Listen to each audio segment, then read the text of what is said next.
Hi everybody, Eric here with Smart Pot Fabric Planters, back again with another episode of The Growing Revolution. And our guest today is Bill Graham, and he is an industry veteran. He's a pioneer in the indoor gardening industry and has distributed and sourced grow lights, nutrients, hydroponics, air quality, and tissue culture products to over 30 countries from his home base in the Bay Area for nearly 20 years. Bill's currently producing and developing new propagation technology in his lab space in San Mateo and traveling around California, Colorado, Arizona, and probably, pretty much every state in the union, touting his cloning technology, and wanted to get him on the show to have him talk about his experience in the industry, what exactly is tissue culture propagation, and go from there. So, Bill, welcome to the show. Oh, thanks, Eric. I'm really glad to be here and get to talk to your audience. We've been waiting for this for a while, haven't we? You know, um, it's especially knowing your longevity and relationship with Kurt and Jeff, especially Kurt going back years and years. I think this will be a great interview. So I'll get into my line of questioning. I was looking at your Sure. LinkedIn profile, and it was a pretty interesting read. Before we get into your history in the hydro industry, can you introduce yourself and your background, basically, how you got like your education and technical knowledge? Oh, God. Um, it definitely goes way back to childhood, genuinely. Always a nerdy kid, gardener. I used to, pull weeds and plant things in the flower beds with my mom. Um, and in Florida. So this would be just north of Daytona Beach up there. But it really is so funny. I was naturally drawn to planting in pots and starting seeds and propagating and so on like that. Genuinely like kindergarten age. It's sort of funny. Take that and move forward a couple of years and maybe like 15 years old or so like that, you know, um, I was already familiar with weed. This was Central Florida. We were definitely there was plenty moving through the state, uh, and but it was really kind of funny. Maybe the third time I ever took money out of my pocket to uh, buy weed, I was like, "This is bullshit." There's seeds in that bag, and of course I've got pots and the best stuff in the world back at my house. So I became a seed maniac, uh, collecting seeds out of bags. I started taking it off tables, ashtrays, digging them out of the carpet. And next thing you know is I'm actually spending my afternoon at my buddy's house, cleaning pounds in the lid of a game box, um, so that I'd have just bags and bags of seeds. And for those who would remember, film canisters, film canisters full of seeds. My And dad it was kept his Jamaican. Loved it. seeds in a film canister. That was really it. It's what you had, and I did photography at the same time. But anyway, it was that's what really did it because here are the seeds, here's the materials. You start germinating them, and you start getting little plants. And the first thing that comes up is now what? Where are you going to put it? How is it going to keep getting bigger? And how do I do it in such a way that it doesn't get discovered? And so, I'm going to school. I'm making good grades, but it was um, always having all these little seedlings popping up because it was just I just germinate, germinate, germinate over and over, and find new places for everything. And it took about a year or so until I started finding good spots where things were safe and could take care of themselves and really start to grow. At the same time, uh, strategies to allow them to grow, take care of themselves. How do you put them in the ground, water them once, and be able to leave them safely for a couple of weeks? Because, yeah, it's Florida, and it may rain every day. Eric, you would know because you live there, but it's a light rain, and the state is mostly sand. So that Mm-hmm. water goes in, and it goes right through. And basically, if you're not on sand, you're in a swamp. So it was finding those good spots that were right in between. But anyway, Yeah. it was sort of doing that, and then it started to work.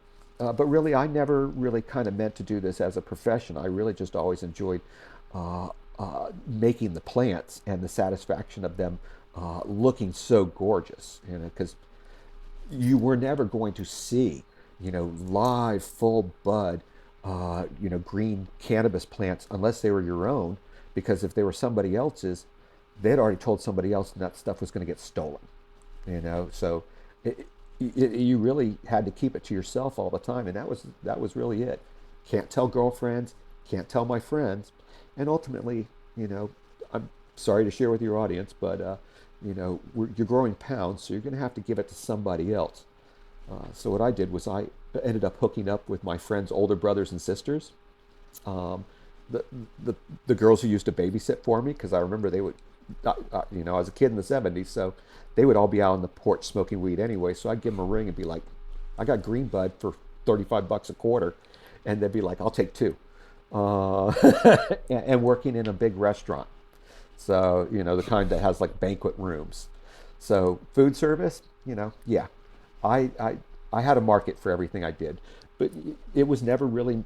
It was always kind of a hobby on the side, but it was fun. It was easy, and because I was drawn to it, I couldn't stop. So even as I went to school in Gainesville, was still growing, but really interesting circumstances that I could study, I could grow weed on the side, and choose.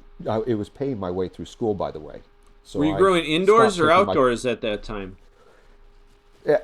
I'm glad you asked because it was a little of both. Okay.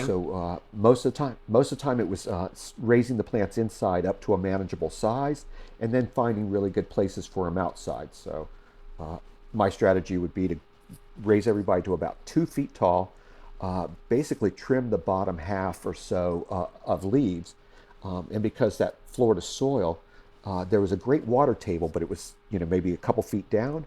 Um, I would take the plants out in 3 or 4 inch pots. Um, I built a special tool out of a post hole diggers. So I sawed the handles off so they'd fit in a backpack. And I would carry with me water jug smashed flat, the post hole digger, chicken wire, and Osmocote and water crystals, polyacrylamide water crystals, if anyone's familiar with those. But I would get out to a spot, clear away weeds and so on like that, and I would make these deeper holes. So my 2 foot plant was only about 7 or 8 inches tall when it went into the hole. Nice. I buried all that stem, and then added the slow release fertilizer and the water crystals and watered it in really well, and that was my guarantee. Because once that started to go, eventually those roots would hit the water table. Right. And I didn't have to worry about it anymore. Right. And of course, I wanted to be in a spot that was dry enough that the buds wouldn't rot. Makes But sense. outdoors, but ultimately, yeah, I did do a lot of indoor stuff. But this is wild. This was at a time before you could really buy good grow lights. So there was a few lighting companies out there, but not so much of the stuff was available where I was. And so we were making grow lights out of high bay fixtures, street lights. When they would take them down to replace them, we'd steal them off the ground. Uh, More than once, I hung over the rail of a building to steal a security light off the wall. Generally, there were times when my roommate would be holding me by my belt while I leaned over a third or fourth story railing and unscrewed a security light from a building. I Oh was scared to man. death one night at UF when I was stealing a light because I had loosened everything on the walkway side, and the light came loose and it started to fall. And at that moment, someone on a bicycle went almost directly underneath, and the only thing holding that light in place were the wire caps. And I was like, "Fuck, don't do this anymore." Um, you know, it would have been the craziest circumstance, but it was not worth it. Right. But we would genuinely we would go down to Home Depot and buy 100 and 150 watt sodium security lights, and just disassemble them into their basic parts to make grow lights out of them. Wow. But I was also around when the good grow lights started to show up. I have to tell you, readers, I mean, this is we're talking 1986, 87, 88. And so, for instance, a grow light would be like 1,000 watt halide grow light, which was the size of a basketball. Jacket size BT57. Mm-hmm. You don't even see those anymore. Right. Then they made the smaller jacket. Then they made them horizontal, and I was like, holy shit, you can buy these horizontal? And, all these things were game changers, and we got to see them in real time. Right. And then copy them, and then it was to start making our own. And everything I made, if we could make a good enough version, we made extra and sold them. So I kind of started making and selling grow equipment in the 80s, just on demand. Yeah. Yeah, that's kind of been my observation of the hydro industry in general, is that it's really been brought up on the backs of growers who have, sourced or invented products out of necessity, because they feel that need, to grow more, to grow it faster, to get higher potency. I was joking with To Nate just keep the Lipton from goddamn things alive. Canacribs that, growers will Yeah, never stop reaching for more. Cannabis growers will that's never stop. yeah. I know that's really the nature of the plants. Okay, It's that is, it's a flowing stream. You can't yeah, stop them. and cannabis is a plant that, it almost seems like the more kind of we throw at it, technology, nutrient, technique wise, it just keeps responding with, higher potency, higher yields, higher, medicinal properties. It's definitely a unique plant, and once you start growing cannabis, like you said, it's hard to stop. It's addictive. It's fun. That's Ed Rosenthal's favorite quote is, cannabis is not addictive, but growing it is. Yeah. And I gotta make a shout out to Ed, because it's funny. I started all of this with Ed's books that I got back in probably '82. I was going And to again, ask where you were getting your knowledge base from, so it makes sense it was Ed's books.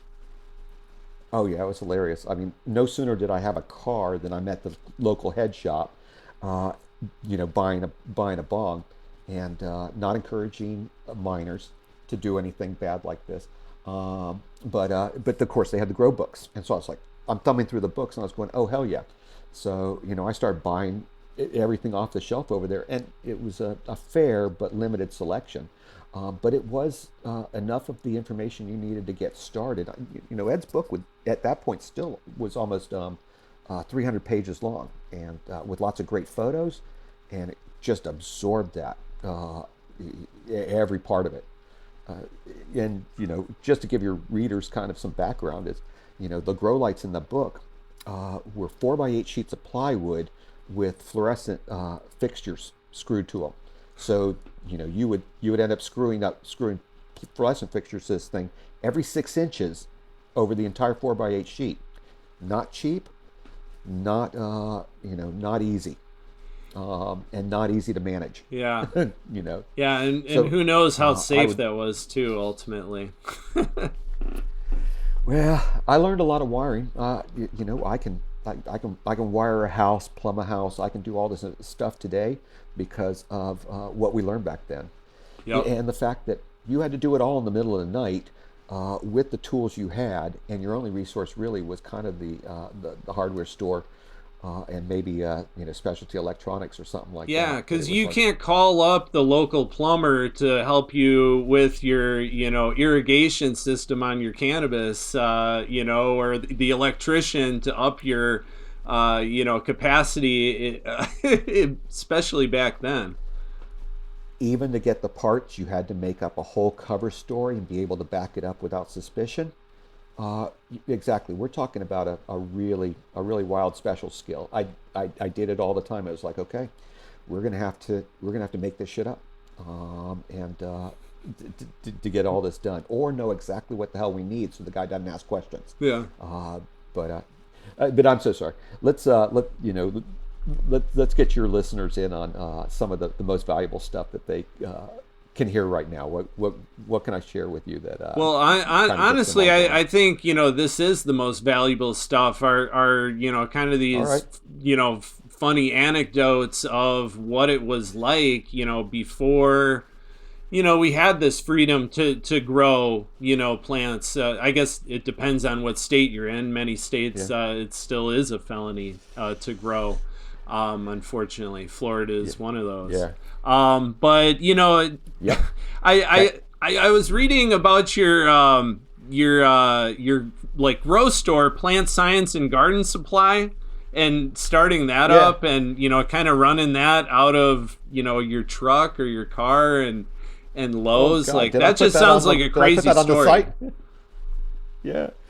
Uh, Thanks, man. No, it was exactly like that. Um, in between the time that we were talking about and probably 1995, um, I had gotten to where I would never grow in my own house because I was too high profile, except occasionally I'd do a closet here or there, mostly for little plants and so on. But I started growing in everybody else's house.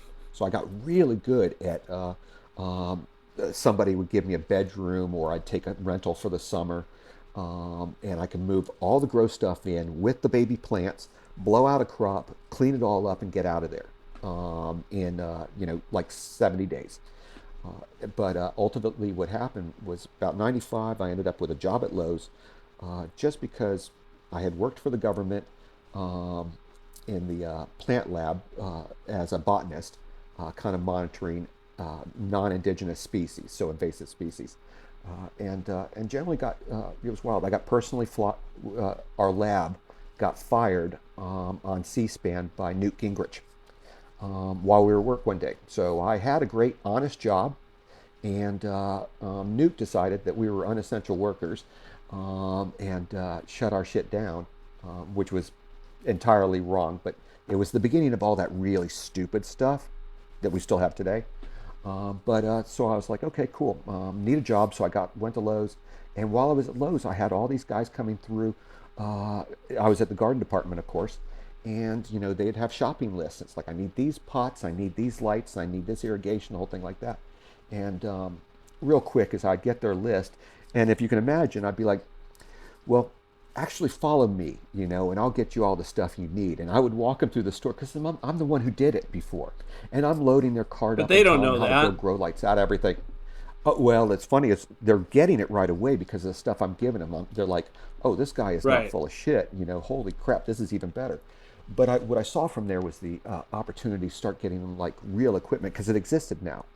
And just out of crazy circumstance, and you and I talked earlier that luck is preparation plus an moment opportunity. Um, One of my good friends was working up in near Atlanta, Georgia, and for one of the pea test company called Clear Choice. And when I was hanging out with him up here, he was like, really, you should be distributing this stuff. You should be selling it. And over the course of a day, we signed up for distribution accounts with Green Air, Hydro Farm, Bloomington Wholesale, and all of these distributors of hydroponic goods. So here I am at Lowe's with catalogs in my apron and a cell phone. And I just went ahead and printed up business cards too. And so customers would come in and if I could tell if they were starting to look for all grow stuff, I would hand them a catalog, give them a card with my cell phone, and help them walk them through an order. So I ended up starting my business on the floor of Lowe's, looking like I was doing Lowe's business. And an order would go like this. Two guys would come in. It was always two guys, all right? Right.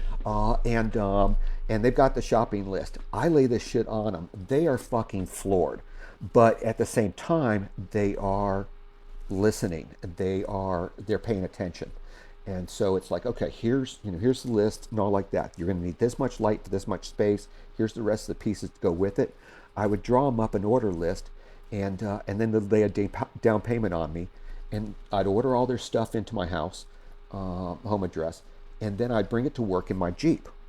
And I'd give them a ring, they'd follow up, and they'd give me an envelope with the balance. I'd hand them my car key. I always parked underneath this oak tree over on the side of the lot, and off they would go.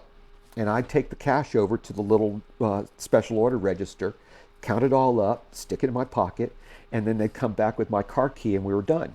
Sometimes I'd meet them after work, but I started plant science like that. But ultimately what happened was the orders got big. And so one day I'm headed off to work, and maybe 30 minutes later I end up with a 3 pallet order in my driveway. And that was 4x8 trays, cases of Grodan rock wool, boxes of GH and all these other nutrients.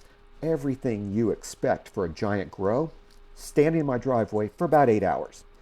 And even the location of my driveway was really kind of special, because I lived in this neighborhood in northwest Gainesville called Springtree, and the whole neighborhood narrowed down to a single street that went through to another section that opened up into like 4 or 5 blocks. So I was the bottleneck. The pallets are sitting in my driveway in the bottleneck, and everybody who had to go past those pallets was either a grower or a cop, because everyone who lived past me, that was where all that went on. And I was like, there's no fucking way that this stuff can stay in my driveway overnight, because I was keeping it in my tin shed in the back and in my screened-in porch. Right. No.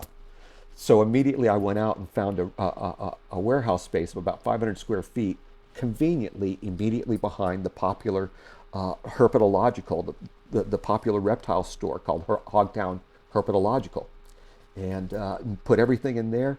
And what's funny, and the name Plant Science came from a leftover sign from Scott's Miracle Grow that they had sent to be posted above their fertilizers and pest controls, but that Lowe's had chosen not to use.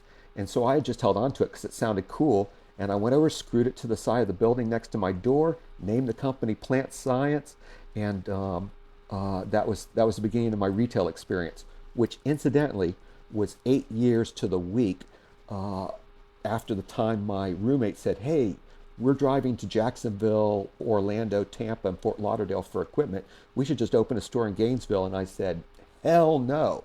Who wants that kind of profile? 8 years later, I'm the grow store. Nice. Oh, yeah. Well, and it got bigger. Yeah, that's the it got a lot bigger. Yeah, that's the typical grow store story. Is, you're a grower and eventually you get so big that you're like, well, might as well open a store and get stuff at wholesale. Oh, it is. Oh, I know. And it's funny. I've known all those people, and it's difficult to run both. It's like manage your grow or manage your store, and definitely don't get caught, because the crazy thing about running stores in the 90s and deb odds is that you are so high profile. You've got an address online. I had an address in the phone book, and we can get into a lengthy podcast just about all of the police and DEA visits I had over 2 decades. I could imagine uniformed and undercover were probably in and out. Yeah. Crazy. That was it, and always very polite, very respectful. I was more of a source of information than the intended targets. So, it kind of went like that. Yeah. But, they knew where things were happening. They knew that I was a conduit to what they needed should I have kept better records and had a better memory. Right. So eventually you ended up moving from Florida out to California. What prompted that move? And then, what were you doing in the hydro industry? Yeah, that was another just amazing opportunity, and the timing could not have been better. I'd only been running my shop for about a year or so, and I basically was working at Lowe's waiting for my wife to finish school. So she had graduated as an English major, and probably was going to manage a bank or do something like that, and we were going to live happy and poor, probably in Florida. But she did really well and got a residency opportunity with UC San Francisco and Genentech at the same time. So she jumped right into pharma biotech with the biggest names you could in the West. And she goes, hey, do you want to move to San Francisco? And of course, I've been doing so much business with the San Francisco coast, and had toured at the Bay Area and Cali, and really liked it, that I was like, oh, absolutely. So in about 6 weeks' time, it went from an idea to selling the house, the business, liquidating everything, and doing the Beverly Hills Billies, which is pretty much what our moving van looked like. Truly cross-country trip, but landed in the Bay Area near SFO Airport. And the following Friday, so I move in on Saturday, and by the following Friday, they are having the first ever Hydroponic Merchants Association. So this is going to be the first international expo of grow equipment retailers, manufacturers, and wholesalers. Wow. Up to this point, they had been participating in the Hydroponic Society of America, which is more of an academic organization, but had become a significant part of the membership and the trade expo that they had. But among that, they had decided that they were a group unto themselves, and said, "We're going to go do this thing." And they were having that down in San Jose, which is, maybe about 40 minutes from my house, not even. And so I spent the week in between printing up business cards for a future local business that I would do. I was already into mail order and that was 1998. I went ahead and went around and visited all the local stores since I was in town. So I went to San Francisco to Planet Earth with Brooke Taggart. I went over to Berkeley Indoor Garden with Victor. Went to Oakland with Jeff. Anyway, there were only so many stores right around the area, but this was the epicenter. General Hydroponics is in the North Bay. Hydrofarm was in the North Bay. Yep. This stuff was right. And then we ended up going to the meeting. And so that turned out to be a huge opportunity because this meeting was so small that there were maybe 64 booths for the entire International Hydroponic Organization. At this point, the Canadian distributors were the giant ones, and we were just catching up to what they were doing. Sure. But there would be Sunlight Supply, who would eventually get bought for $480 million. There was Green Air. There was Hydrofarm, which is, all these companies are valued in billions now. And we sat around this little room and just basically everybody was introducing themselves. A lot of people were introducing themselves for the first time. Diamond was a great lighting company and distributor, and I got to I interviewed with them, that is really considered sort of one of the big bang moments for the indoor garden industry, because we would thereafter carry hydroponic merchants forward and eventually add the maximum yield trade shows, which then became the big international trade show. And remember, like, all this stuff was being developed for growers of all sizes, because we were really trying to produce equipment that anybody could use on any scale successfully, with the limited exchange of information. The books were still kind of catching up. George Cervantes had a really good series, and Ed kept producing his. We didn't have so many more authors at that time, really. Yeah. And frankly, those guys were actually kind of excluded from the trade show, which was too bad, because remember, That's true. to sell anything related to cannabis growing, You couldn't even talk about cannabis at those shows. well, not if you didn't want to lose your stuff or your money or your books, because what we all worked around was the Controlled Substance Act of 1987, which said that if the product can be linked to a felony, it was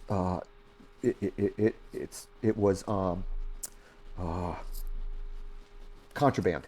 So paraphernalia. Right. It was contraband, paraphernalia, and of course, property doesn't have rights. So we managed all of this on a global scale without ever saying cannabis or anything. And it wasn't even the tomatoes. Tomatoes was a bad word too, because you started talking about tomatoes, and you talked about 12-hour plants and flowering. Tomatoes was considered by the Supreme Court and court cases by the DEA to be code. If you just said plants, then it was wide open to whatever you wanted. Right. And we managed this on a global scale with all of that, to grow it, to put out all the information necessary, and mostly doing it through that network, grower to store to wholesaler manufacturer, back through the same chain, Yeah. all the way around. Yeah. Yeah, yeah. It was fantastically effective. I mean, we still have some ripples of bad stuff out there, and that'll get us to the tissue culture, and that was primarily the mom plants. The one of the things that sort of got left behind in everything that's come about today, because we're going to take that and we're going to jump to the modern gardening, where you can buy and assemble, the very best, easy to manage, high tech garden, that works naturally with the way that the plants want to perform, which was kind of what you were getting at: higher yields, higher, better performance, and so on. The plant's going to do what the plant's going to do, given the inputs that you provide. And the inputs have gotten so fantastic, and the growers so knowledgeable about how to steer those things. And of course, the very best Yep. growers make the pieces good the first time, and the plants do all the work, which is how it's supposed to be. Um, but uh, uh, but mother plants are one of the things that I always tried to do without. And even going back to those days, my whole propagation program was always trying to do everything off of tables of veg plants that you sent to flowers, so that we had a high turnover, uh, zero loss system Yeah. based on selection, because that was it.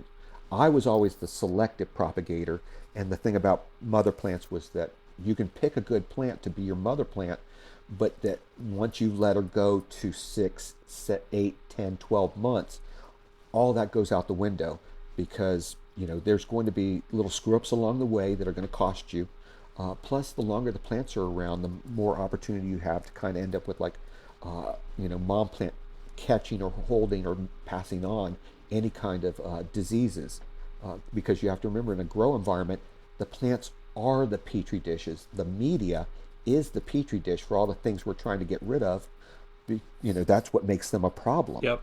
And so, turnover, the thing that makes indoor, particularly indoor gardens, work. Outdoors, you have a lot of factors in your favor, which is, the natural cycle, natural pest control, and everything like that. Hot days, cold nights, so on. Indoors, we have to exclude those. And it's kind of funny that uh, all the propagation I did on veg plants also ultimately kind of led to what we do now with the tissue culture. And funny enough, my tissue culture story also goes back like 30 something years. Right in between that Yeah, we last should story we were probably get talking into about. that.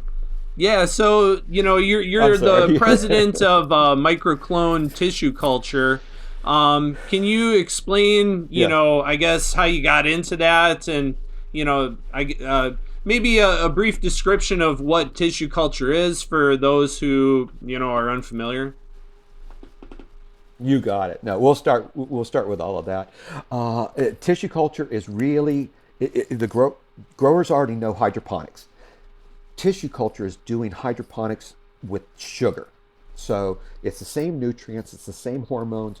If we add sugar, you pretty much have provided everything that the growing and maintenance tissue of plants need.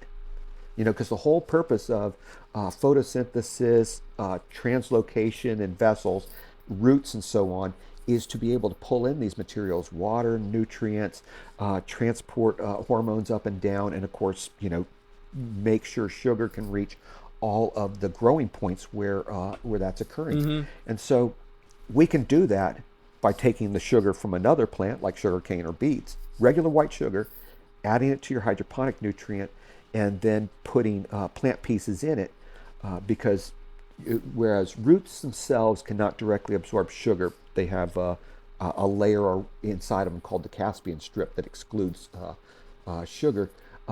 It can, however, directly be absorbed through, like, stem tissue, leaf tissue, anything that's not a root. So that being done, now we have to make sure that nothing else is trying to grow on that sugar besides the plant. So that is Mm-hmm. where you see HEPA filters or laminar hoods and pressure sterilizers and alcohol and so on, like that. But that's cool. That is just, that is uh, all called sterile technique. It is a lot simpler than it sounds. Really just kind of think of it in terms of what you would do to prepare and store clean food, for instance.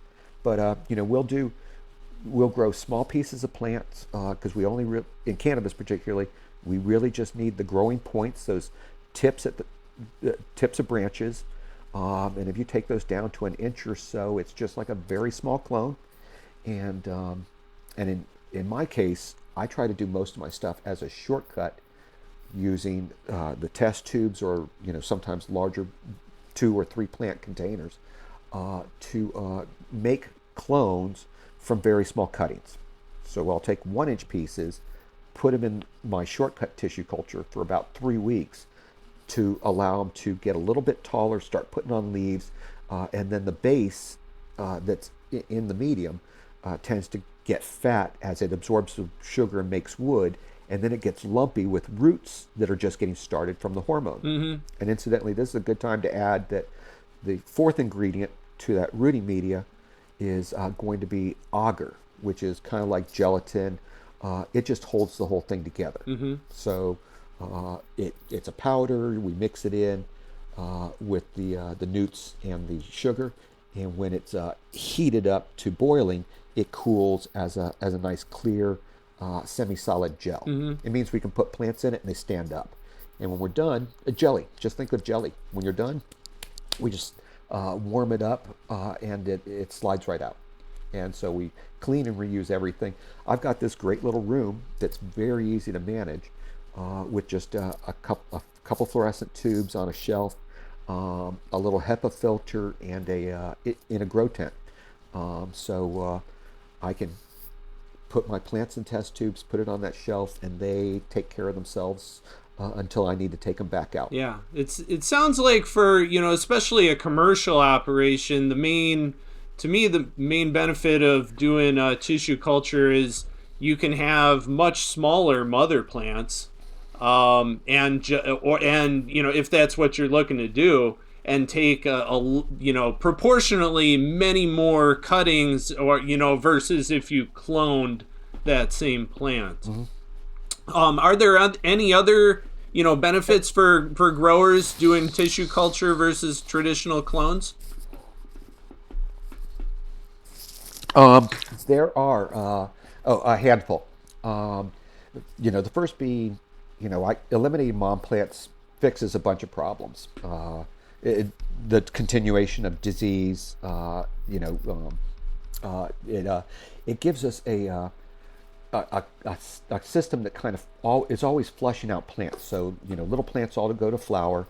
Nice thing about flowers, in my mind, flowering is leaving. Plants go into a flowering room. They're going to flower, go to harvest. If any problems occur, as long as they occur after propagation, you can manage them in flower. And then when you go and harvest, you can clean and start all over again as long as your propagation material is clean. So, any problems that do come up are compartmentalized into a particular flower room, and you have the chance to just clean it and do it all over again. But the big advantages are going to be tissue culture itself is a disease selection process, in that we'll take those small pieces, and their cleaning process is I'll kind of start with how the media is made in the room is kept clean. So we got a grow tent, and it's got a HEPA filter in it. We've wiped down all the surfaces, so that's good. The tubes and jars that the plants will grow in are all sterilized, like in a pressure cooker or an instant pot. The media and the container. So when that cools down, it's on the shelf. That's all good. The plants are trimmed down as small as possible and washed with a chlorine solution. I like to use the Spa Shock, really. This dichlor, which is disodium iso cyanurate or something. You've got several different components, but everybody sees it in the pool cleaning department as Pool Shock, as a powder, usually 99%, and it's great. It's like chlorine, it's like bleach, like Clorox, except it evaporates. And remember, this is the same stuff they use for cleaning baby bottles, or if you make beer or wine, rinsing those bottles. Okay. A lot of your listeners may be familiar with the tablets you put in your camping water. So you go camping, you drop the clean tablet in, same stuff. So anyway, we're going to clean the plant with that because it's relatively mild and it evaporates, which is one of the huge advantages. And then lastly is you got some scalpels and forceps, and all of those you wash your hands, you spray the tools, but the plant is cleaned in bleach water. Uh, I trim in a little shallow saucer in a puddle of the same chlorine, so that while you're working, nothing's floating in. Um, I make my tissue culture so it is user friendly in that you don't have to own a laminar hood. We take just a clear plastic storage box, put it in that same tent as the grow lights because you already have the HEPA filter. And that way I can reach over to the shelf where the clean media has been stored for a day, a week, a month. Um, and as I cut the plants, I can put them in the tubes, label them, and put them on the shelf that's right above me or right behind me. uh, Done. And like I said, you step in with plants in a cup, you step out with plants and leave plants in tubes. And you always be able to do that. A couple weeks later, the plants are big. You just take the whole rack out, take it over to the sink, and we just start pulling all the plants out of the tubes, rinse them with a little water so there's no sugar on them, and stick those into plug trays with a dome, and they will root in about 12 days with special attention to the acclimation because they are more tender than ordinary clones. Sure. First of all, you see leaves and new tissue that have all grown because the thing started as a stick. I mean, I genuinely mean take a toothpick, color it green. That's what your starting piece looks like. And so leaves have come out. Those leaves do not yet have a cuticle on them, the waxy protective surface. So that'll come, and the little stomata breathing holes that exist in the leaves have never closed. Those little ones that look like vulva. Mm-hmm. But that's part of the acclimation. And number three, of course, is they're obviously easy targets for even benign little funguses and things that float through the air. So we put them in plug trays. I usually keep about 0.1% hydrogen peroxide solution to give them a spray. First day, second day, then usually every other day, and burp that dome frequently. Mm-hmm. And what's kind of cool is plants start to grow, roots start to come out. Everybody knows what to do with them after that. The If there's any disease on or in the plant, then we will see it growing in the medium. So if it's pretty and clean, just like you put it in, but the plant's getting bigger, cool. Something funky is starting to grow, or it's milky or whatever like that, we just pull the tube. Right. Remember, all these tubes are isolated so one doesn't spoil its neighbor. But as soon as you see something funky, you get rid of it, you dump it, you put fresh media in it, you put a new plant in it. Don't ever stress on the contamination. Your goal is to get finished plants. Mm-hmm. And you will always do what you're doing better. So part of what that did was led me to a shortcut, because a lot of your listeners are going to be familiar with the popular micropropagation type of tissue culture, which is common for so many of the other species. Mm-hmm. So trees, fruits, foliage plants, ferns, aloe, whatever you got. Most of the tissue, when they hear tissue culture, they are really hearing about making all of their new plants from the test tubes into jars.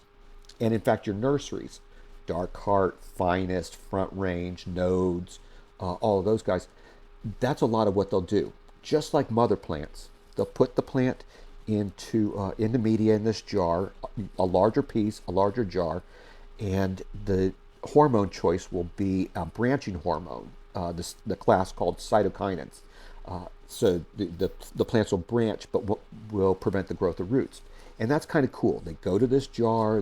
A plant will start from a relatively small piece, but it'll get bigger and start to branch. And you can cut that into 3 or 4 new pieces.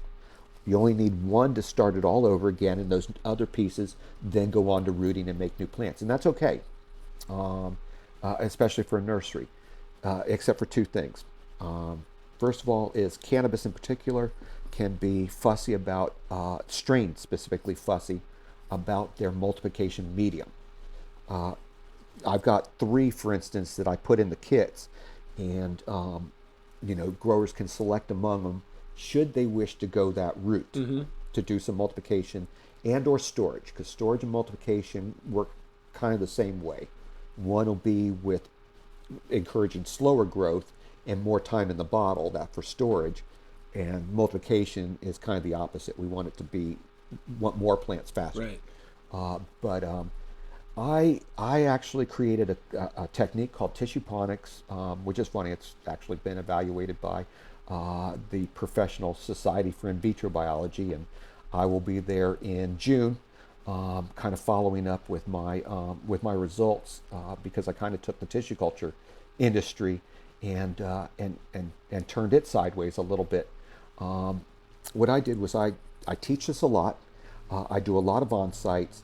I do this for myself, and I'm also, as a cannabis grower, and working in everybody's nursery. Like every other day, I'm in somebody's nursery, and it's the exact same thing. I made a shortcut so that we will take the best pieces of the best veg plants, the tops. So your best veg plants, when you have to top them that first time, you got the right number of nodes. We're going to take an inch and something off. Those pieces are what go into culture. Okay. So when you got your best veg plant, it is the best part of the best plant. Yeah. It's easier to clean that and put it into a tube than to try and make your plants from test tubes or from jars, because you have the veg plants all the time. All our cannabis growers are vertical. It's an absolutely unique circumstance in all of agriculture and horticulture, is that your cultivators are also your propagators. You have some people who buy plants from nurseries, but ultimately it's just to replenish their stock, and they still manage their own propagation. I have not run into one cultivator that exclusively buys their new propagation material from one nursery, Yeah. except for like the greenhouse people in Northern Cal. It's like they take those plants, they put them in the greenhouse because it's one season. But if you are indoors and you're doing this stuff every 5, 7, 10, 14, 21 days or whatever your schedule is, you are making those plants yourself. You have the veg plants. You know which veg plants are the best. You're looking at a table of 100. I bet you can definitely go and tell me what the best 30 or 40 plants are. For sure. Don't you want those will be your new plants? So those guys get topped. They go into test tubes, and they are ready to take out of culture in only 3 weeks. So, we take all the risk out of it because you're only putting your toe in the water. Sure.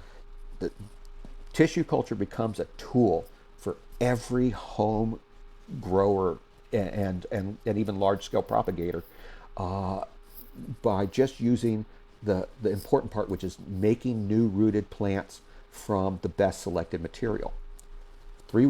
It's in the tray in 3 weeks, and maybe 5 weeks out of that, it's actually it's ready to be topped again. Yeah. Okay.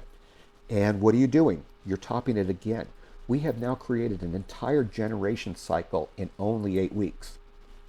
So you have some familiarity with agriculture and horticulture and our history with plants.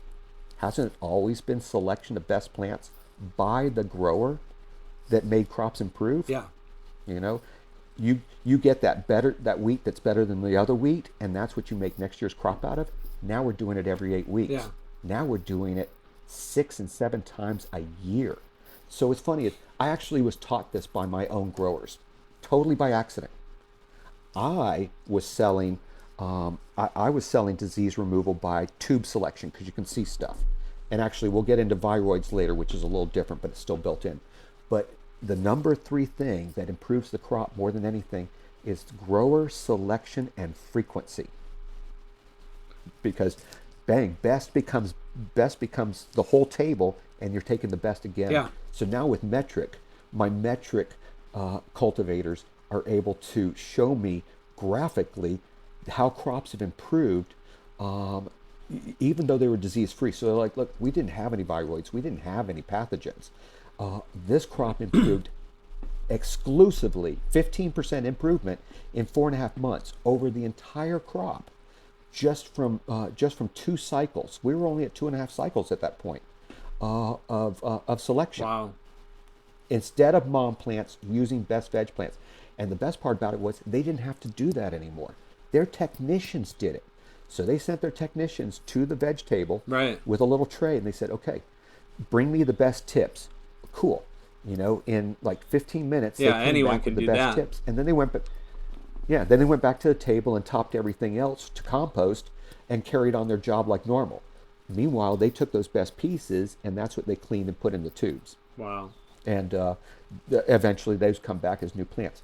I make this, I make this so ridiculously but easy that I carry these materials, and I do this stuff on the fly, just about anywhere. Uh, uh, Anybody who's kind of followed my Facebook page, uh, I my little box of tissue culture tubes is just about as famous as I am, because I pack this thing with prepared tubes, a little scalpel and forceps, some chlorine, and take it anywhere.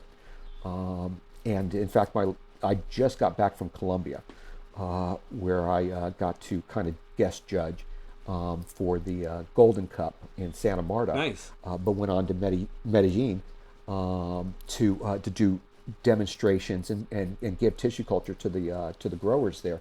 And we were doing this stuff in restaurants. I bought a pressure cooker at the store. I mixed up my stuff right there at the table, sent it to the kitchen so they could sterilize it, and genuinely not 2.5 hours later, I took the cuttings they brought me. We cleaned them. We put them in the test tubes right there, and then we we had awesome cocktails um, and dinner at the same spot. And I've been doing this for like 15 years. The industry is just catching on. Sure. Yeah. Uh, and somewhere or another, we'll probably need to bring up viroids because that's really a hot topic right now.